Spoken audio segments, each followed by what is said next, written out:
नमस्कार, मैं सुजाता मिश्रा और आज मैं आप लोगों के सामने जो टॉपिक लेकर आई हूँ वह है कि 22 जनवरी, जैसा कि हम सभी जानते हैं कि श्री राम भगवान जी का जो अयोध्या में राम मंदिर है वह पूरा हो जाएगा और उस दिन हमारे पीएम नरेंद्र मोदी जी उस प्राण प्रतिष्ठा को करेंगे और भगवान राम लला की मूर्ति को प्रतिस्थापित करके भव्य राम मंदिर का इनॉग्रेशन करेंगे।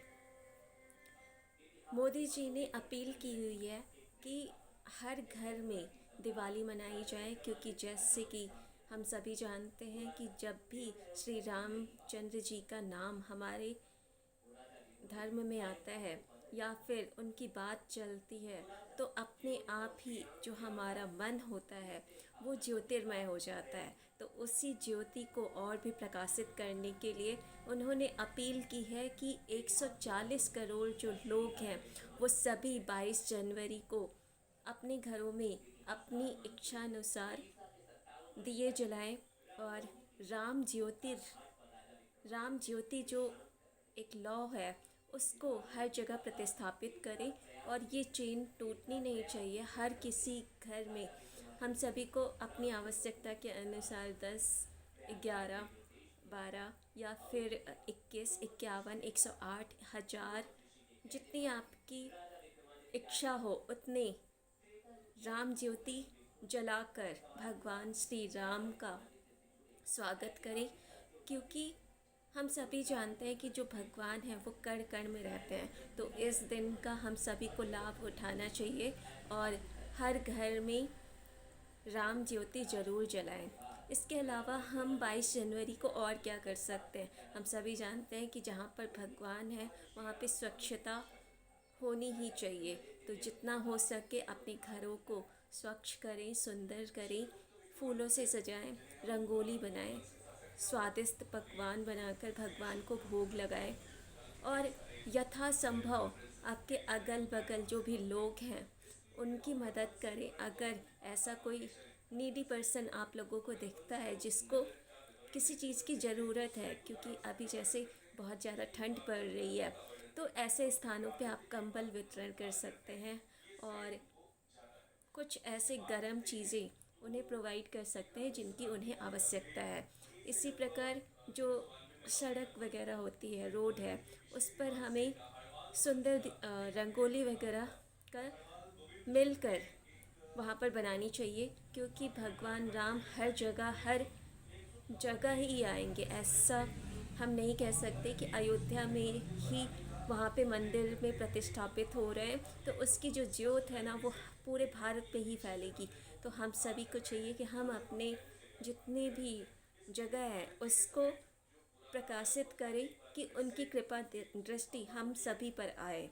इसके लिए बहुत ज़रूरी है कि हम सभी लोग मिलकर इस काम को करें। स्वच्छता का हर जगह ध्यान रखें, मंदिरों की सफाई करें। मंदिरों में हमें चाहिए कि वहाँ पर कोई भी हम गंदगी ना फैलाएं और अगर कोई ऐसा कर रहा है तो उससे भी रोकने का प्रयास करें। कई लोग अनजाने में कुछ ऐसी चीज़ें कर देते हैं जिसकी वजह से मंदिर का जो प्रांगण होता है वो गंदा हो जाता है। तो जब भी आप ऐसे लोगों को देखें तो उन्हें ज़रूर अवेयर करें कि जो भी आपने दिया जलाया या फिर आपने वहाँ पे दूध चढ़ाया उसके जो पैकेट्स हैं, उसकी जो वेस्ट मटेरियल्स हैं उनको उठाकर पूजा करने के बाद वहाँ पे रखें, डस्टबिन में ज़रूर रखें और पूरे प्रांगण को साफ़ करके ही जाए। पूजा विधि विधान से करनी चाहिए, ये बहुत ज़रूरी है। लेकिन पूजा करने के बाद आप उस स्थान को स्वच्छ करके वहाँ से हटें, ये सबसे ज़्यादा ज़रूरी है। क्योंकि जहाँ पर स्वच्छता वहीं पर भगवान का निवास होता है।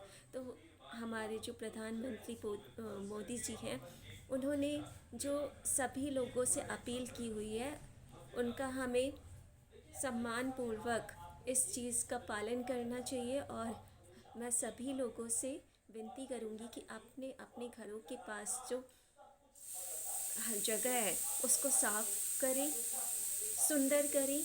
जितना यथासंभव हो सके आप उस एरिया को सुंदर करे, जिससे भगवान की जो कृपा दृष्टि है श्री राम जी की, वो हम सभी पर समान रूप से पड़े।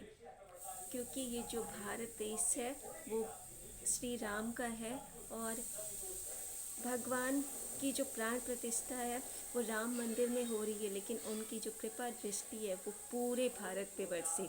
इसके लिए सबसे ज़रूरी है कि हम सभी मिलकर ये संकल्प लें कि हम सभी एक साथ हमेशा एकजुट होकर अपने भारत देश को सबसे आगे ले जाएंगे, और सबसे सम्मानपूर्वक जो परिभाषित किया जाता है हमारे भारत को, वह हम अपने भारत को गौरवान्वित करेंगे। तो 22 जनवरी को जितना हो सके दूसरों की मदद कीजिए, और एकजुट होकर इस कार्यक्रम को सफल बनाने का प्रयास करें। हम अपने घर से भी राम मंदिर का लाइव प्रसारण देख सकते हैं, और यथासंभव हो सके तो आपके जो नियरेस्ट मंदिर है आप वहाँ पर विज़िट कर सकते हैं। जिन लोगों को अयोध्या से निमंत्रण मिला है वो वहाँ पर जाकर विज़िट कर रहे हैं, लेकिन हम घर पे भी बैठकर वहाँ पर जा सकते हैं। कुछ ऐसी टेक्निक्स होती है, जैसे मेडिटेशन को किया जाता है, आप कनेक्ट हो सकते हैं, आप अपने घर से बैठकर कनेक्ट हो सकते हैं। तो जब भी प्राण प्रतिष्ठा का समय हो, आप 5-10 मिनट का चूँकि सभी जानते हैं कि 84 सेकंड का प्राण प्रतिष्ठा का जो समय है वो निर्धारित किया गया है, तो उस समय कम से कम मेडिटेशन ज़रूर करें। उस समय मेडिटेशन का जो इम्पैक्ट है, अगर हम सभी एक साथ मिलकर करेंगे तो उसका इम्पैक्ट बहुत ज़्यादा आएगा, और हम हो सकता है एक साथ सभी करने से एक साथ भगवान श्री राम से कनेक्ट हो सके। तो एक छोटा सा जो टेक्निक है वो मैं बताना चाहूँगी। आप पद्मासन में बैठ जाइए, या जो भी आप आसन कर सकते हैं उस पर स्ट्रेट होकर बैठ जाइए, और अपनी आँखों को बंद करके श्री रामचंद्र भगवान जी का कोई भी छवि जो आपको अच्छा लगता हो उस पर फोकस कीजिए। और ये प्रोसेस जो है आप उसी 84 सेकंड में कीजिएगा जब प्राण प्रतिष्ठा होने का समय हो। तो ये मेडिटेशन आप लोग ज़रूर कीजिएगा। बहुत ही एक एनर्जी आपको फील होगी अगर आप उस समय कनेक्ट होंगे। तो ये 84 सेकंड आपको उस दिन ज़रूर कीजिएगा मेडिटेशन। तो thank you for watching this video. मैंने आपको सारी चीज़ें इसमें बताई हुई है, और आई थिंक आप लोगों को ये वीडियो अच्छा लगेगा। कोई भी क्वेश्चन है तो आप कमेंट बॉक्स में पूछ सकते हैं। Thank you for watching.